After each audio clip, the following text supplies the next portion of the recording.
welcome and thanks for coming. It's just wonderful to be at FiLiA again with all its upbeat, buzzing energy, so that's great.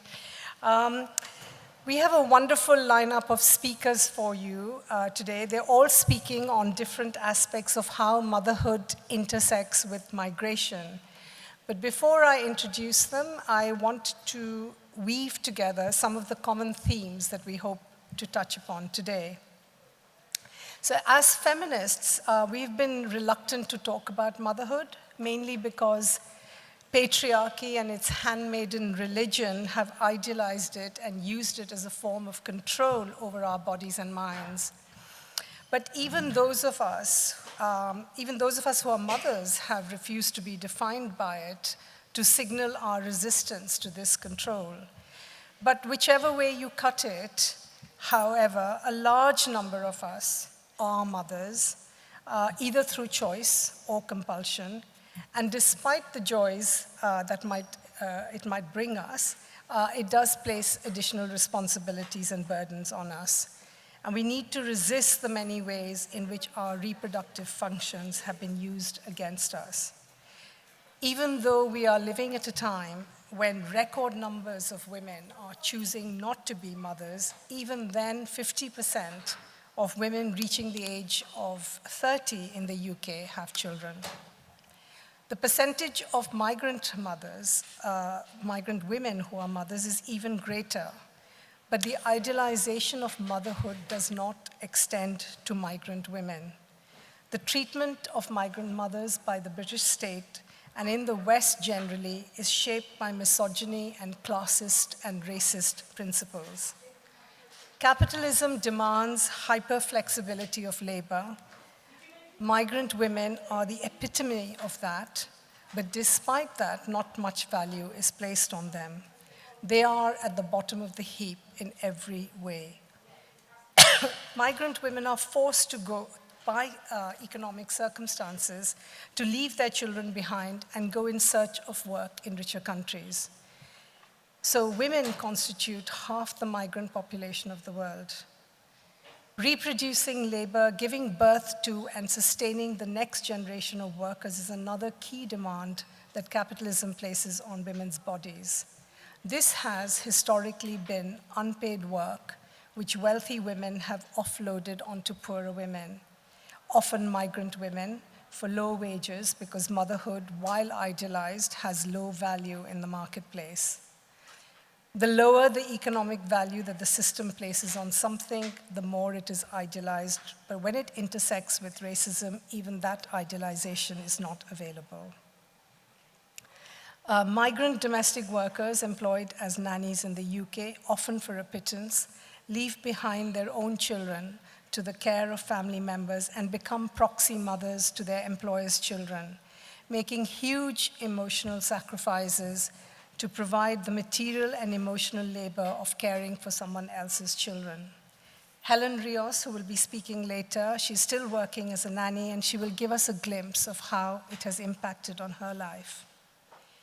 But the demands of capitalism and patriarchy in the context of new technology take the exploitation of migrant women even further, turning them into wombs for hire to the wealthy. Women are being trafficked within Europe to become surrogate mothers. Inevitable tussles about returning the baby to its rightful owners are sometimes settled in the courts under the best interests of the child principle, which is generally settled in favor of wealthy white couples who are undeniably in a better position to give the child a good life. The racist and classist principles that I referred to earlier. Marie-Josèphe de Villers will talk about the campaign to ban surrogacy, and Anna Zobina will talk about reproductive exploitation and economic rights for migrant women. Both these issues of domestic workers as stand-in mothers and surrogacy raise ethical dilemmas and knotty questions of authenticity. Who is the real mother? The one who puts in the emotional work of caring, or the one who lends her womb? All of these essentially human functions have been dehumanized, instrumentalized, reduced to financial transactions under capitalism.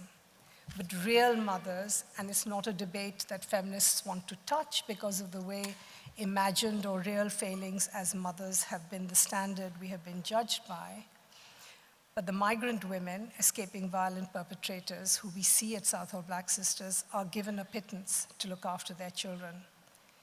So for all the implied judgments of the discourse that children thrive best in the company of their own mothers, that is certainly not facilitated by the state. So we want to raise awareness about migrant women whose attempts to leave their violent perpetrators are undermined by an immigration rule, which Hanana referred to this morning, which prevents them from accessing benefits and housing, known as the No Recourse to Public Funds Rule, or NRPF. Women who have children might get priority access to housing and social services, but the kind of support that they get is soul-destroying, as Selma Taha, our new director at Southall Black Sisters, will tell you more about in a minute.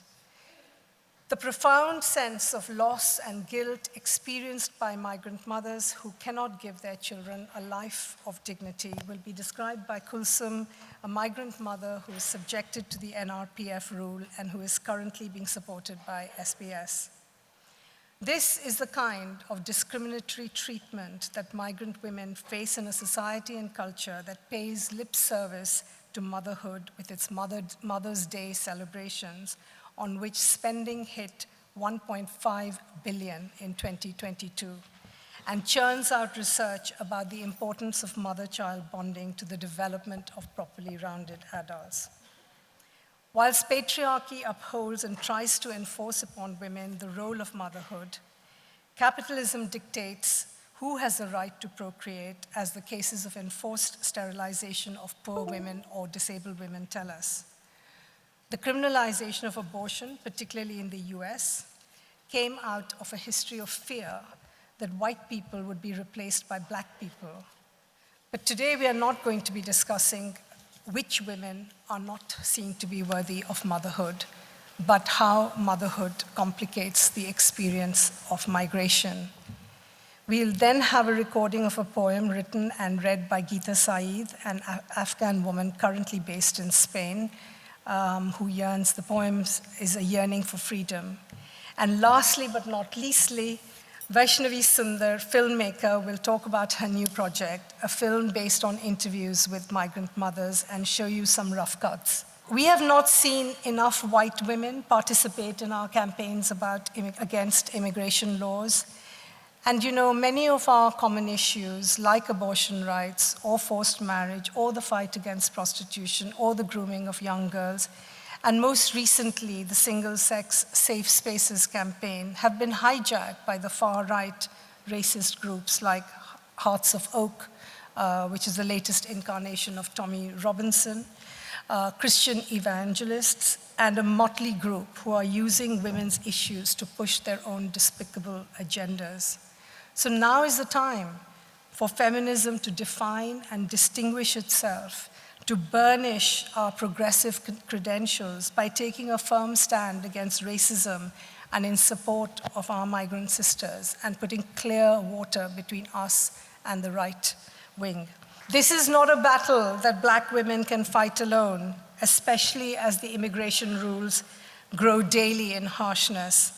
Flying asylum seekers to Rwanda and the turning back of boats in the English channels are only two of the latest egregious examples. Make this your fight too. Thank you.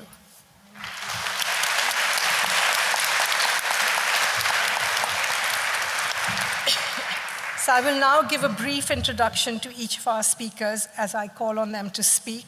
Can I call upon Helen Rios, a migrant worker, a member of the Filipino Domestic Workers Association, and chair of Gabriela, United Kingdom. Greetings of peace to everyone. I stand before you today to speak on behalf of my fellow migrant domestic workers and to tell you our stories as mothers, migrants, and workers. Today, there are an estimated 11.5 million migrant domestic workers in the world, and around 80% of us are women, making it a highly feminist labor sector. The Philippines is the top supplier country of migrant domestic workers in the world, followed by Indonesia and Sri Lanka. In the United Kingdom alone, more than half of the 20,000 domestic workers visas issued yearly by the Home Office are for Filipino migrant domestic workers like me. Migrant domestic workers constitute one of the largest yet most vulnerable subsectors of international migrant laborers. We are an invisible and expandable yet essential workforce. We work in jobs considered as 4Ds: dirty, dangerous, difficult, and degrading. However, we are poorly remunerated. We have been subjected to long hours of grueling work, increased workload, heightened job insecurity, and inadequate rest days. I work for almost 14 hours every day, but I only get less than 1,300 a month of wages. This has remained unchanged since I came here 8 years ago. My pay is less than the minimum wage per hour. I had to work endlessly, taking on different part-time jobs, so I can still make both ends meet.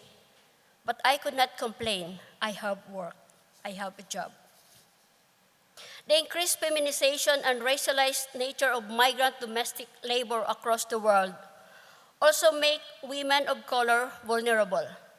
In addition, we grapple with the lack of recognition of our work as work. We suffer through inadequate protection for our health and safety and must push for our labor rights because we do not have domestic workers' union, leaving us powerless and in constant bargaining for our labor rights. We are not covered by national labor laws, and many of us are excluded from the compulsory standards in normal weekly hours. Here in the UK, migrant domestic workers are not considered formal workers because we work in private homes and many of us live with our employers. The live-in nature of our work makes us prone to isolation and hence vulnerable to exploitative work conditions. But who are the migrant domestic workers? Let me tell you based on my own experience. As a migrant domestic worker, I cook my employers' meals, clean their house, and do their laundry and grocery shopping.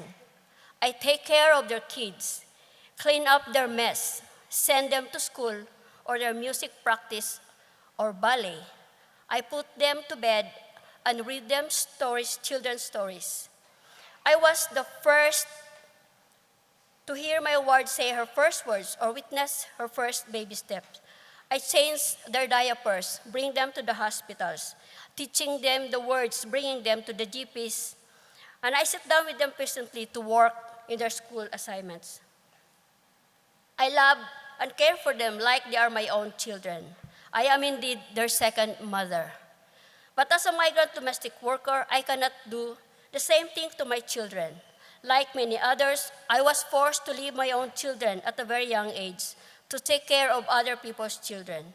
This is a reality that is hard to swallow, an everyday truth that I must grapple with. I came here last January 2014 under a domestic worker's visa. I was brought from my employer from Hong Kong to look after their 2 children. And as a mother, I was driven to migrate and work far away from my children so I can give them a better future. I wasn't there when they were growing up. I didn't cook their meals and prepare them for school. I didn't get to attend teacher-parent conferences, and I am not there to attend for their homework. I am not there when they sleep and they need my hug. I miss so many birthdays, graduation, and Christmas. I miss my children every day. The sad reality that we take care of other people's children yet could not care for our children is contradiction of motherhood that many migrant domestic workers had to live with. Due to our precarious immigration status, we do not have access to government support. Domestic work is not recognized as work in the United Kingdom. We cannot obtain a national insurance number, open a bank account, register with a GP, or find a place to live apart from our employers. We are not permitted to renew our visa, nor we are not allowed to stay for long-term settlement. We have been denied the right to bring our children here and reunite with our families.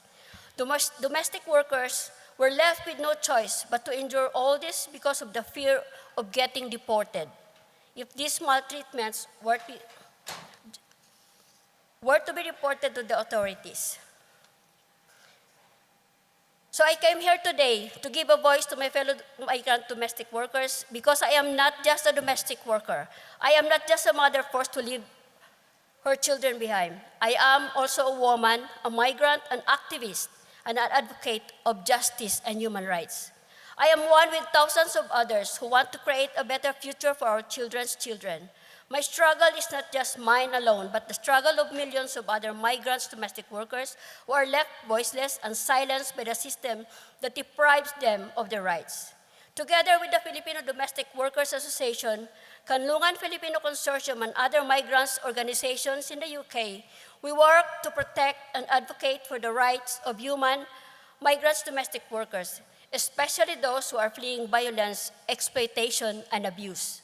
Because migrants' rights are human rights, domestic work is work. We demand greater protection for our workers' rights. Let's put an end to modern-day slavery and human trafficking.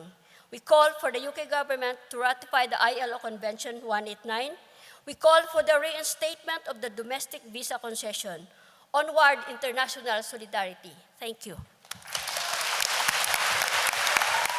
Thank you, Helen. I understand that you also can't change employers if you are facing a particularly violent or exploitative employer under the current rules. Yeah, because of my tied visa law, I was being tied by my employer, and I cannot change because of the law that are existing now. Next, can I call upon you, Marie Josèphe? She's the co-founder of the International Coalition for the Abolition of Surrogate Motherhood, and she will talk about migration and surrogacy. Apart from being a feminist activist, I'm also a lesbian feminist activist. How to define surrogacy?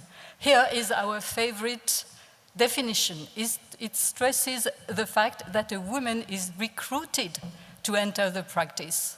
She doesn't really choose to do it.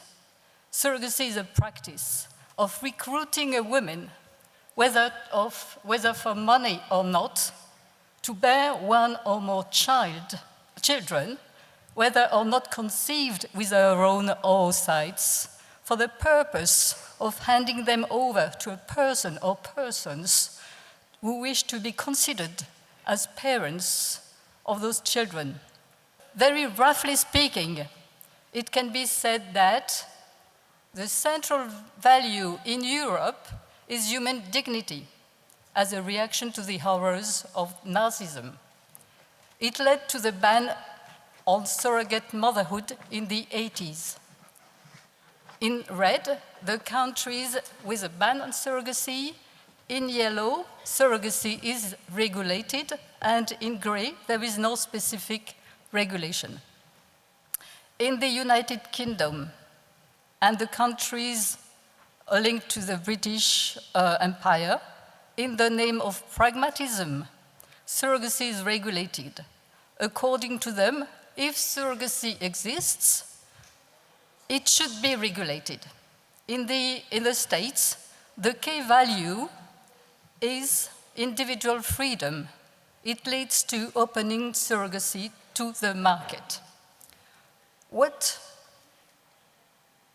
does human dignity weigh facing the market and pragmatism? It is up to us as feminists and social and civil society to throw our weight into the scale to tip the balance in favor of human rights. Cross-border surrogacy is a way to bypass any protective legislation. Whether banned or not in countries, cross-border surrogacy is available. It is a way to bypass national and protective legislation. it is also a way to discredit legislation banning surrogacy, pretending that if it's allowed somewhere in the world, national legislation are just backward or outdated. Clients with a quality-sensitive expectation are turning to the States or Canada for surrogacy. Clients with a price-sensitive approach are turning to Russia, Ukraine, and nowadays Kenya in Africa. Please note that we don't want to use the words of the market. Where they talk about intending parents, we would say commissioning people, or better, clients. Migration and surrogacy. We came across a few cases of women being trafficked for their reproductive capacity a few years ago. We wanted to know more. Is it a new trade? If so, how does it work? Therefore, we decided to inquire together with the European Network of Migrant Women, and here are 3 typical cases that can summarize all the cases encountered in this research. First, we were starting with Greece. There were women who agreed to rent their wombs in Greece. These women are poor women from Eastern Europe, Bulgaria, Moldavia, sometimes single mothers trying to get by as best as they can. Initially, they came to Greece, to Athens, to work as some helps for the elderly, as housekeepers, as nannies. With the crisis, the Greek middle class stopped employing these women, and many of them found themselves penniless. First, they donate their eggs, and then, if that was not enough, they were told to rent their wombs. Netherlands.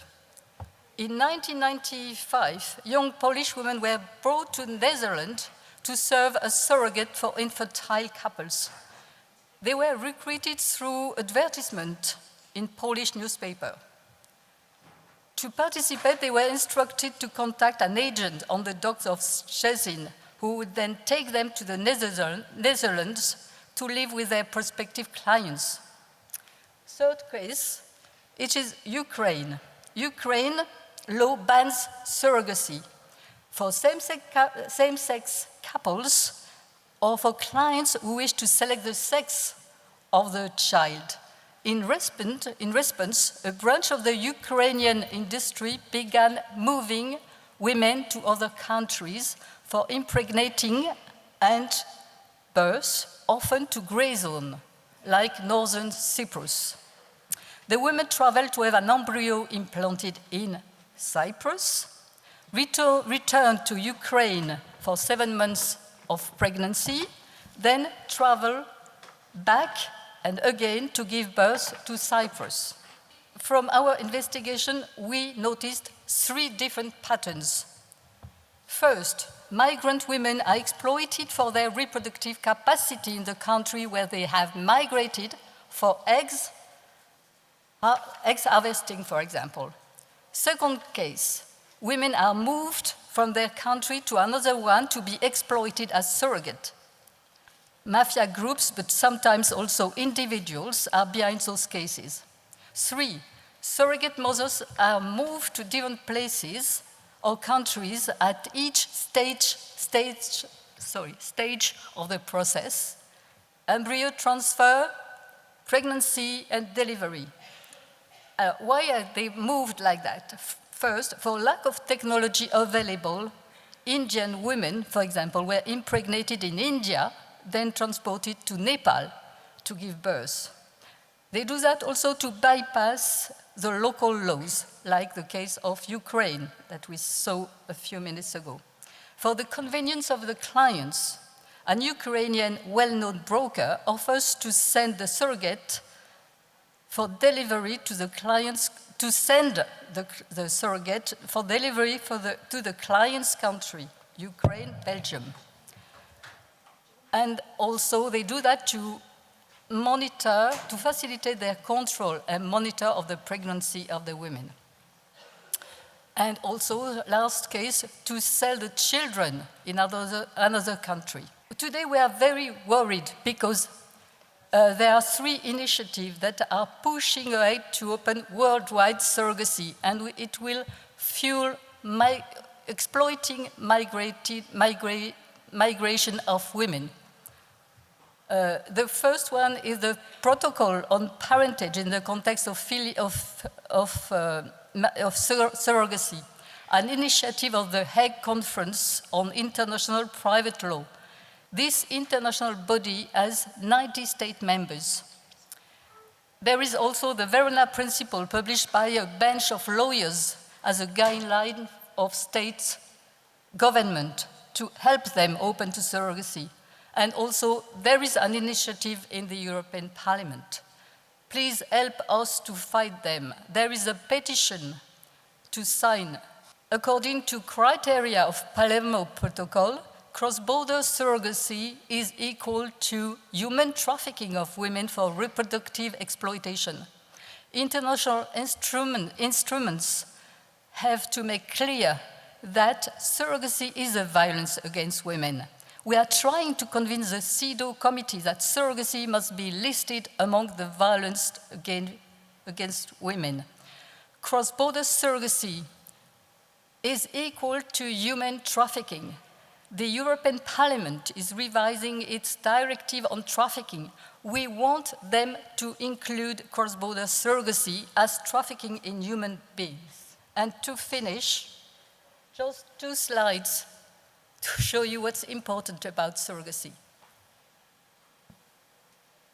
That's it.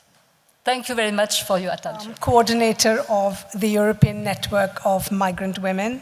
Her primary focus of work is discrimination and men's violence against women, especially migrant and refugee women. Reproductive exploitation, and surrogacy in particular, is a big and growing concern for those women who are in our membership and whose interests our network is supposed to serve. So I wanted to start by giving you a quote from Albert Tachilovsky, who is a director of Biotech.com, is the largest surrogacy clinic in Ukraine, who said in response to how the industry of surrogacy is coping with war, said that we cannot, the war has not diminished the appeal of surrogacy for couples desperate to have children. They are in a hurry. To explain to them we have a war going on doesn't work. I wanted to start with this because what is happening in Ukraine, apart from the fact that the whole surrogacy industry was one of the largest, perhaps the largest in the world, Ukraine was hosting it before the war, before the Russian invasion of Ukraine. Sometimes there was an idea that perhaps it would collapse the industry. There was a lot of exposure of this in the media, but nothing like this happened. According to those owners of multiple surrogacy industries in Ukraine, they haven't lost one client, they haven't lost one surrogate. And this is how they call the woman. And I also want to connect to the point made by Marie-Joseph. Language is very important for us. I would go even further. You know, we can call clients those couples or men or women who are seeking to obtain babies through surrogacy. We can call them baby buyers. This is what they are, and it is a form of trafficking. Why surrogacy is concerned for our network and why generally reproductive exploitation is our concern and how it relates to the question of motherhood. I mean, links are obvious because women are made to carry babies and give birth to babies through surrogacy.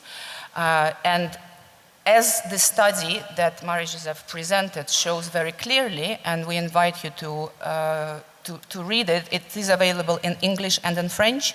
It is available on the website of SIAMS and also European Network of Migrant Women.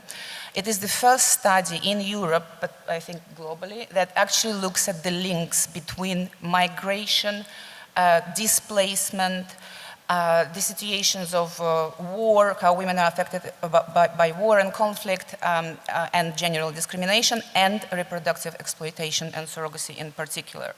So the conclusions of the studies are very clear that those links exist. They're multiple. Women are being moved across the borders. They're being moved internally. They're being moved externally. And also their movement sometimes is prevented. So as in the case of women in Ukraine who were told to stay in a specific place, it is an actual infringement on their freedom of movement. Going back to the question of motherhood, which I think is very important, and I'm happy that this presentation and the discussion on reproductive exploitation is in the context of the discussion on motherhood and migration. You know, for us, in our network, most overwhelming majority of our members, they are mothers. Some women in our network have 1 child, some women have 3 children, some women have 8 children. When we discuss how we organize events, how we make projects, it is never possible to address, not to think about how we will deal with the question of mothers, the child care, or the children. And this is not to say that women are always expected to be around their children. We absolutely also need the spaces where women are by themselves and just surrounded by other women and adults.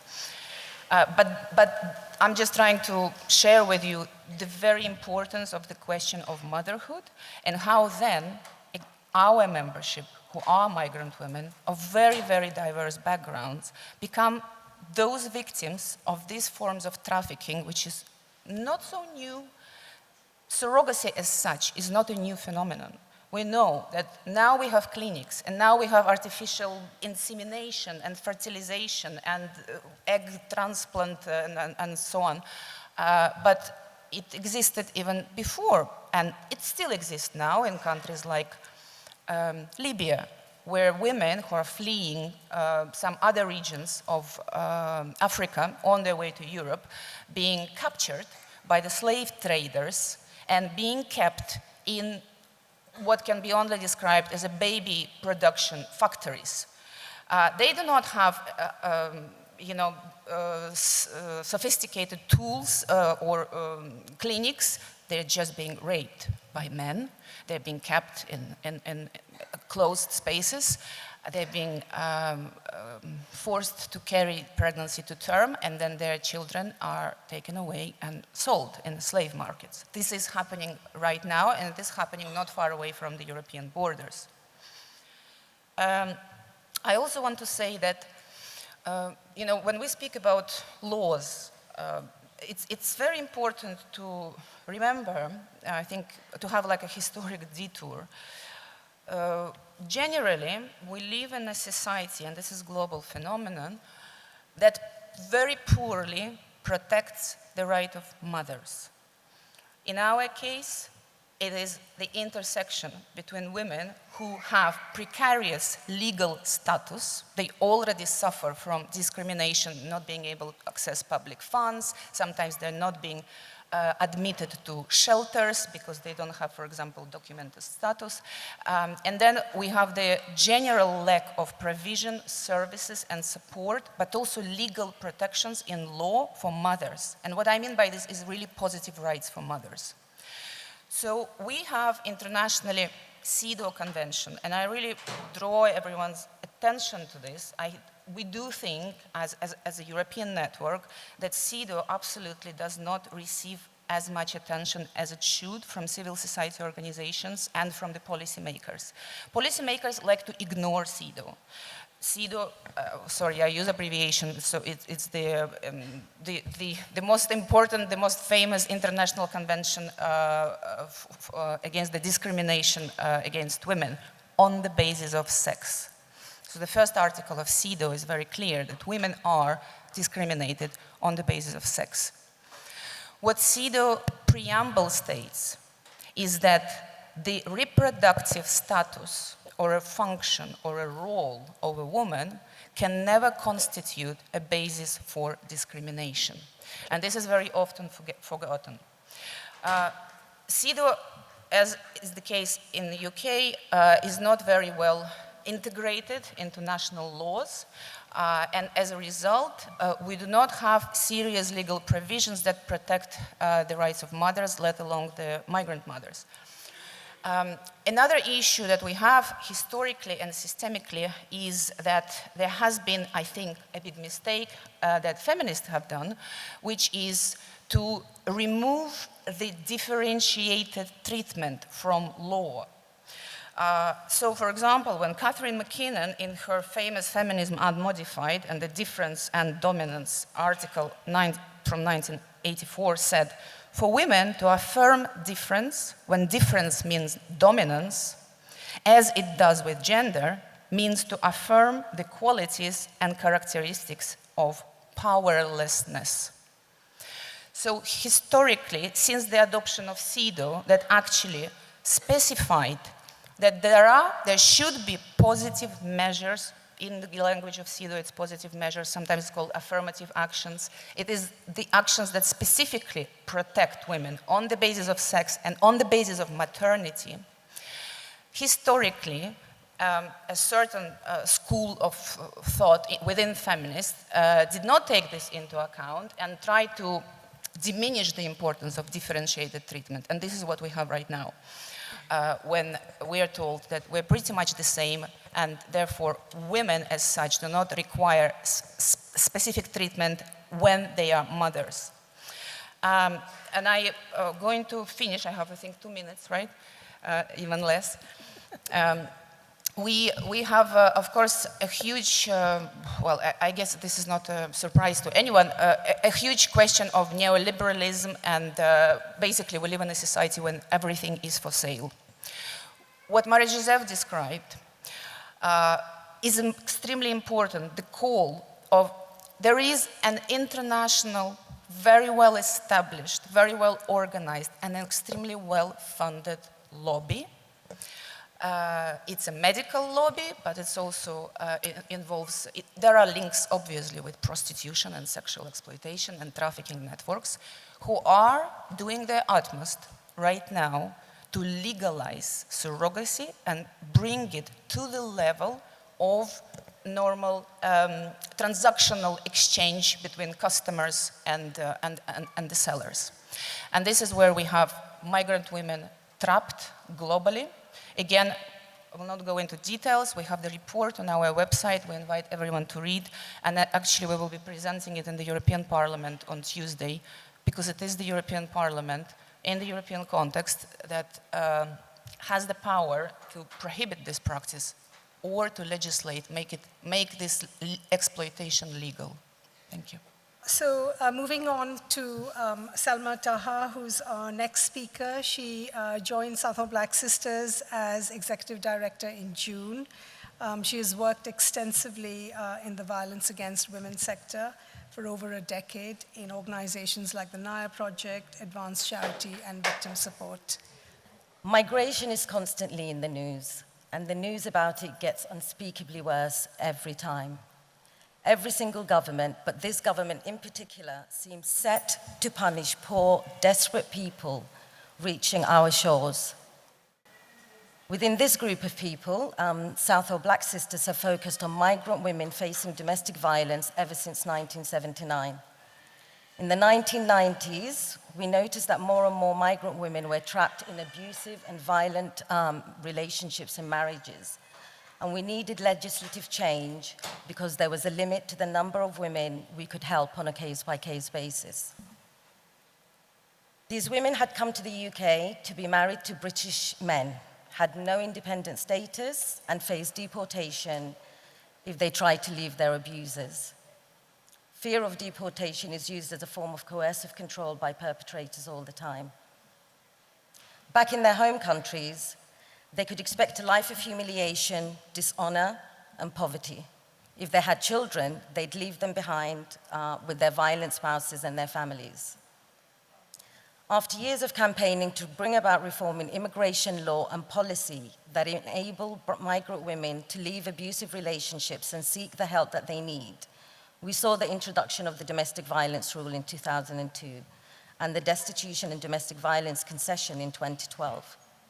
These measures have proved to be a crucial lifeline for migrant women on spousal visas who are no longer obstructed from escaping abusive households due to the fear of destitution, detention, or deportation. But there are still women in desperate situations, especially those who are not in possession of a spousal visa, overstayers, students, women married to non-British men, spouses, for example. We'd hope that the Domestic Abuse Act 2021, which comes into effect on November 1st, would have made provisions for these women.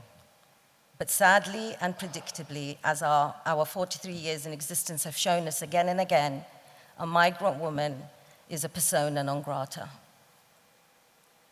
Despite our vigorous campaigning on this issue, the Act contains no provisions for the protection of migrant women other than an under-resourced and flawed pilot scheme to assess the level of need for certain categories of migrant women, namely women on non-spousal visas who have no safety net. The pilot, however, project showed how vital this support was.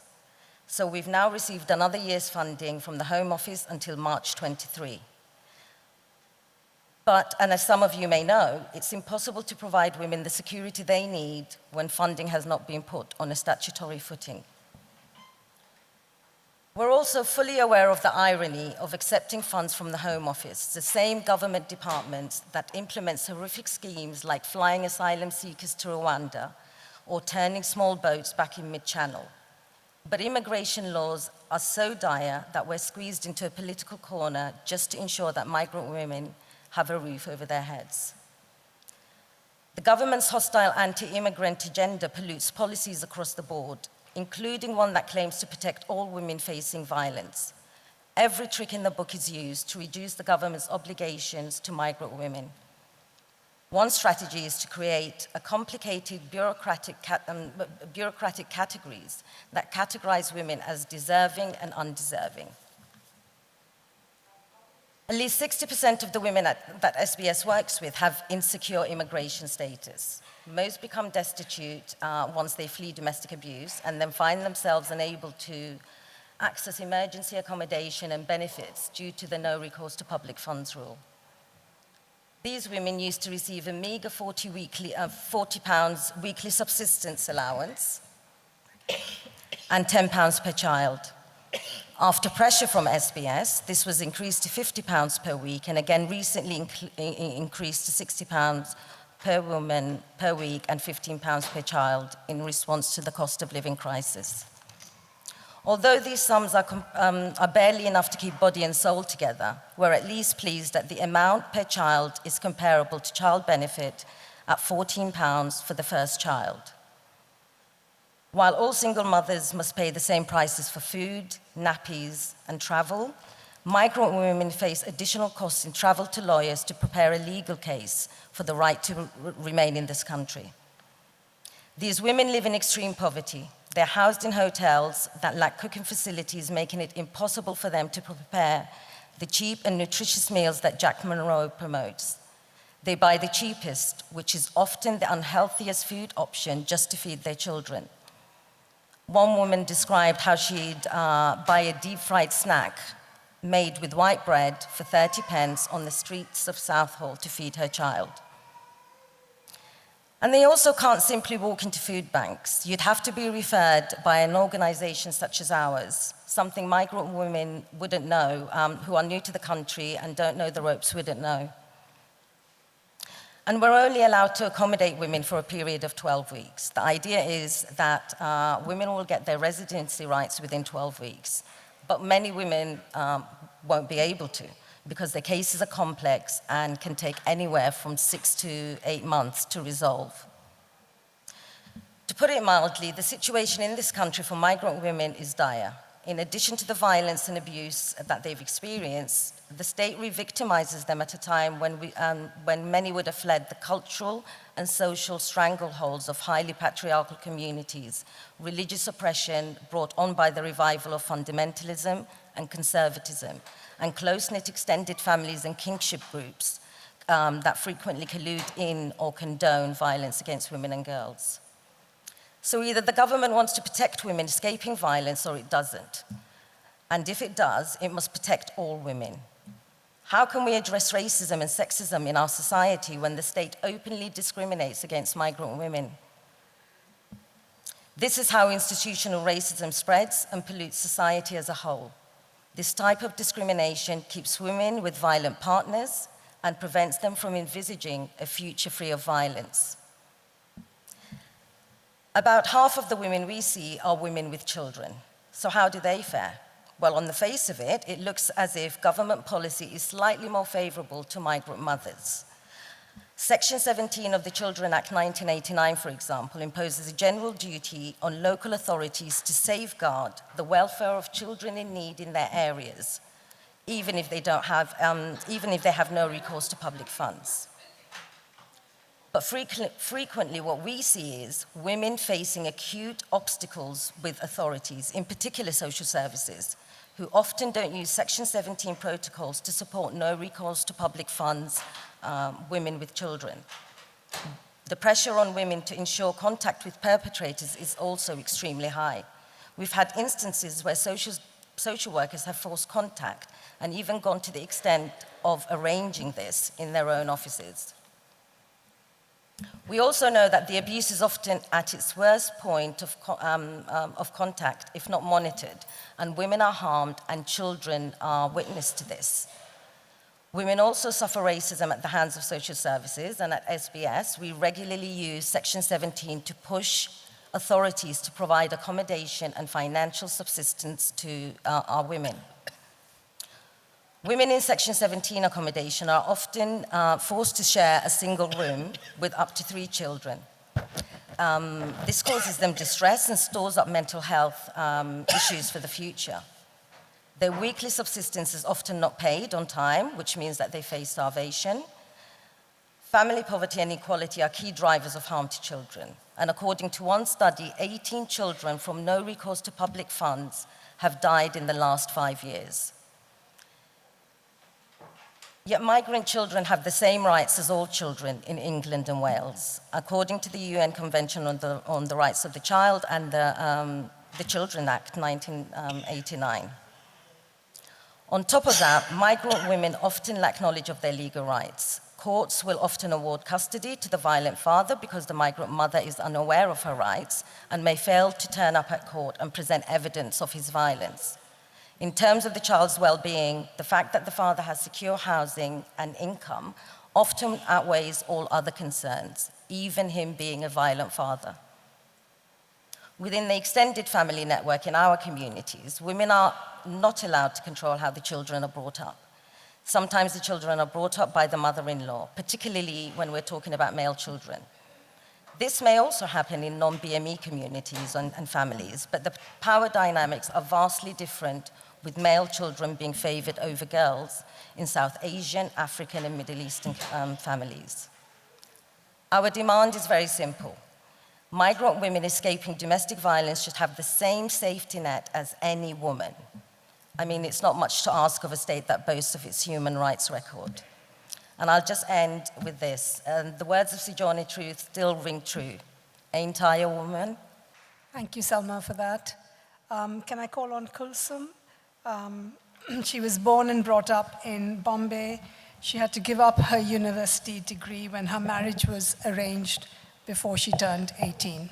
As we all are aware, over 1 million people in the UK are affected by an immigration issue called no recourse to public fund, which excludes them from accessing most state benefits and services, including universal credit, child benefit, and social housing.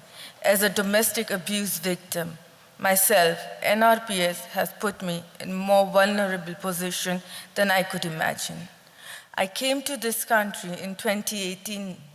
The last 4 years have been the scariest and most difficult of my life, from having sleepless nights, worrying about how my future will look, to mentally preparing myself for my abuser's next outburst. Over smallest of things, I hope and pray that I can get through it. If not for myself, then for my children.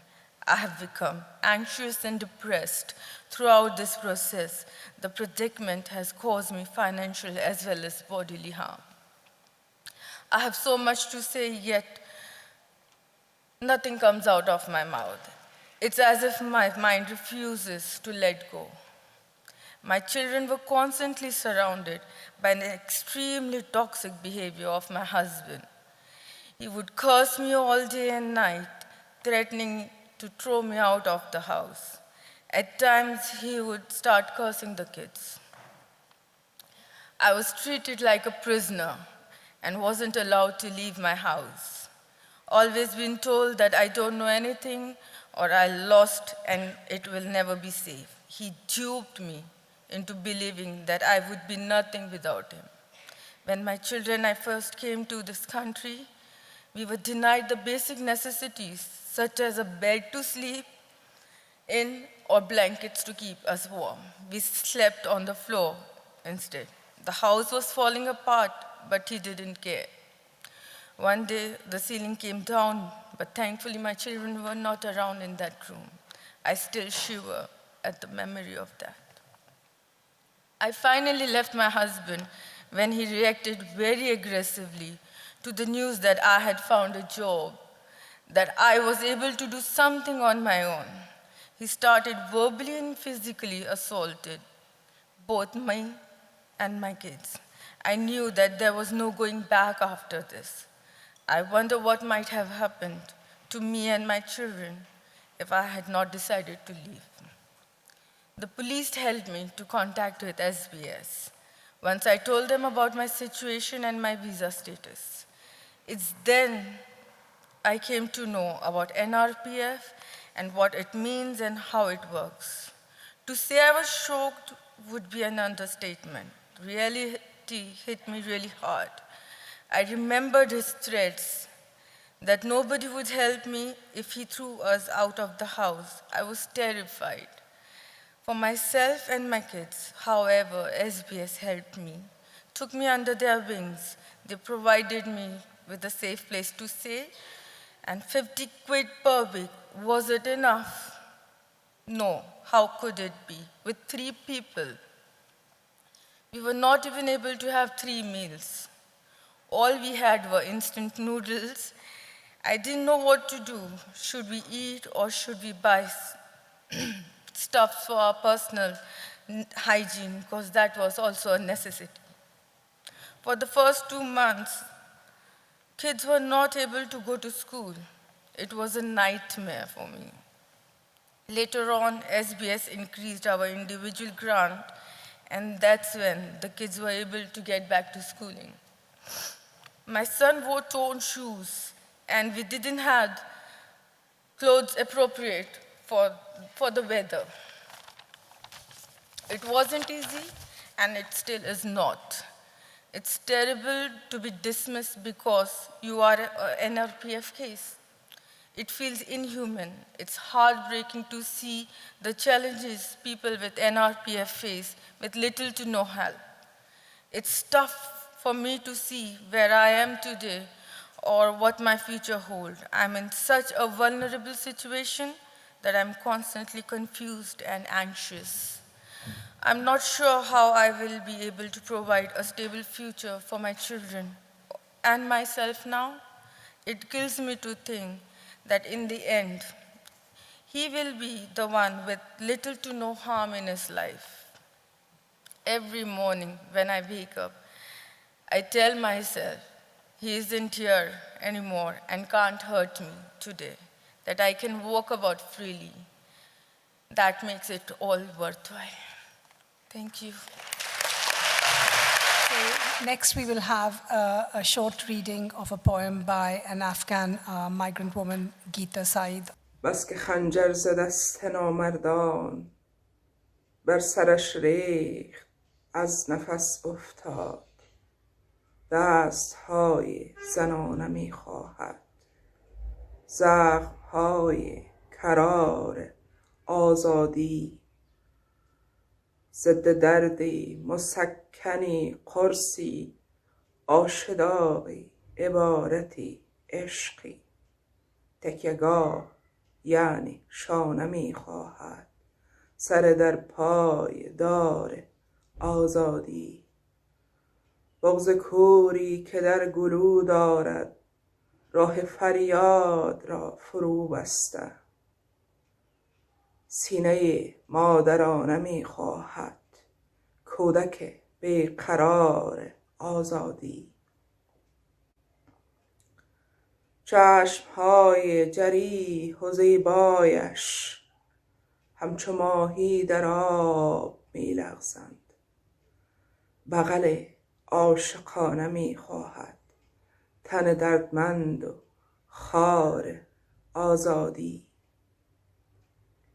لاجرم می رود نمی پاید، پا به پای زمان و از دنیا، لب نانی و لانه می خواهد، فعل در بند کار آزادی. سینه را مثل زن سپر کردم، ترس را از دلم بدر کردم، با نگاهم زبانم و شعرم، شدم رهسپار آزادی. گاه مانند روح فرخنده، گاه با یک گروه فرخنده، گاه هم زیر سنگ در صحرا، رفتم زیر بار آزادی، رفتم زیر بار آزادی.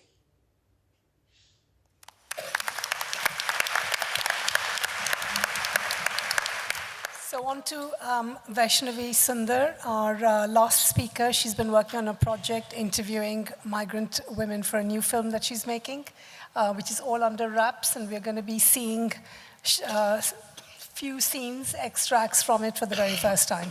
Thanks, Vaishnavi. Thank you, FiLiA, for having me again. It's a privilege I can't describe with words. Thank you also to European Network of Migrant Women and to FiLiA for commissioning this project to me. It has been such an honor to listen to the stories of these women. My interest with migration and motherhood and women sort of dates back a little bit with my work in India. India being massive, there are several women migrate within the states. Several of them are completely unaware of the language of the state that they go into, and many of them belong to a caste that often gets neglected by the state. Therefore, they often end up being undocumented construction workers, manual scavengers, and daily wage laborers and things like that. So my interest and research started many, many years ago on this topic. So when I was given this opportunity to talk about migration in Europe, it felt as if some form of deja vu, and listening to the stories of these women were just as painful. And today, listening to my panelists just absolutely shattered my heart all over again. It's an animation come live action film which come up to about 20 minutes, but today you'll see about 5 minutes of it. It has stories of women from Somalia, Ukraine, Philippines, Afghanistan and Turkey, along with some testimonies of mothers who we shot in real life. Some of the stories that I heard from them, speaking to them on Zoom and everything, were consolidated and put together as a story, a script, if you will. And these women were kind enough to give me their time to say it in the language that they speak at home, which then I placed and came up with a visual for you to watch that goes along with the things that they are saying.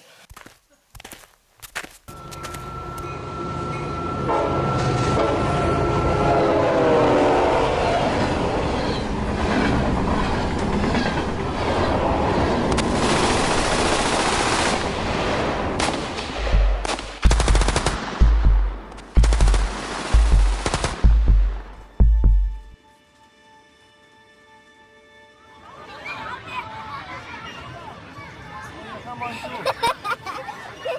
ماه اگست سال 2021 یکی از پرچالشترین سالهای زندگی من به عنوان یک زنی که مربوط و منوط به یک سرزمین و امنیت رساندن فرزندانشان و خانواده هایشان بود.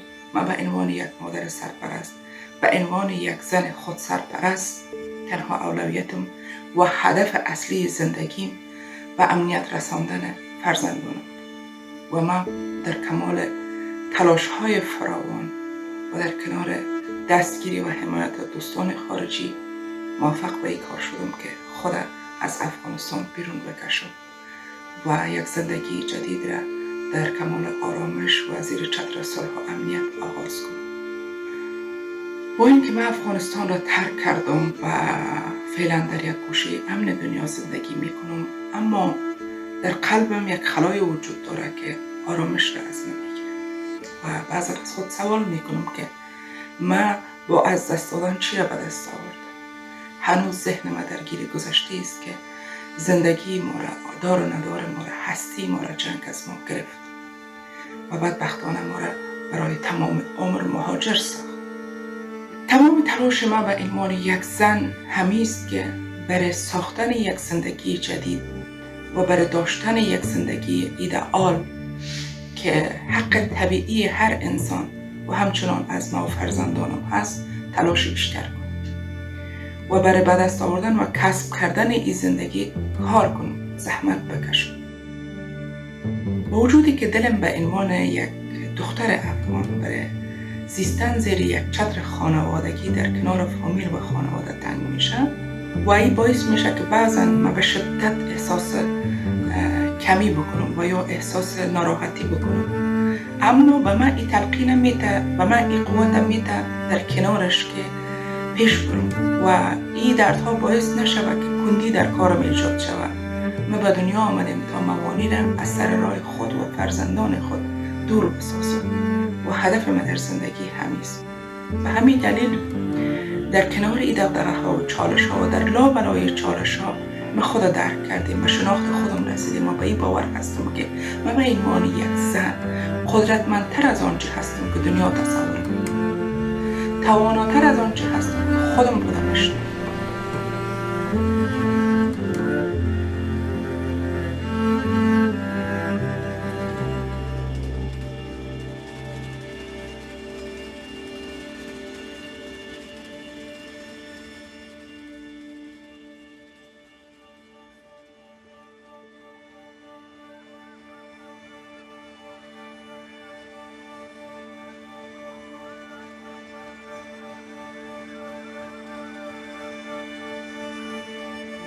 Kızımla beraber Fransa'da tek başıma pozitif bir hayat kurabilmek yolunda ekonomik, sosyal ve kültürel açıdan birçok zorlukla karşılaşmıştım.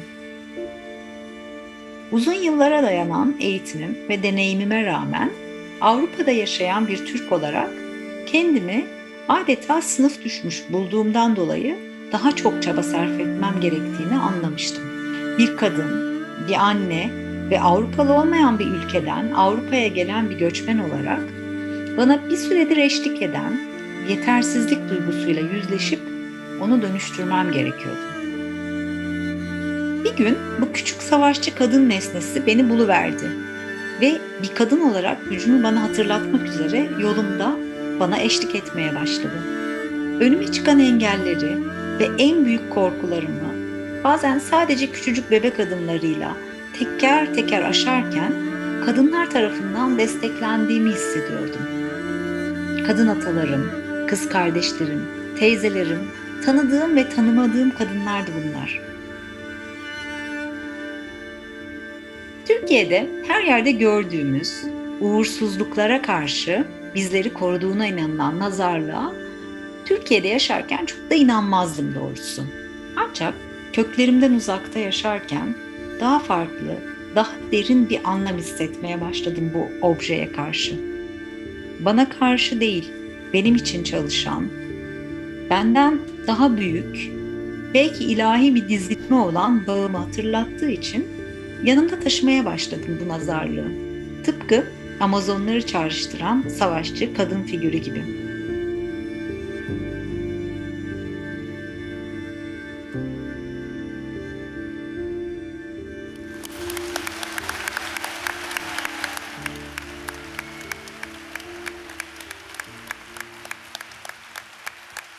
just want to make a quick shout out to my crew, which is an all-female crew, as always. Music is composed by Jessica, and the animations done by Lippy and Annie, back in India. Thank you.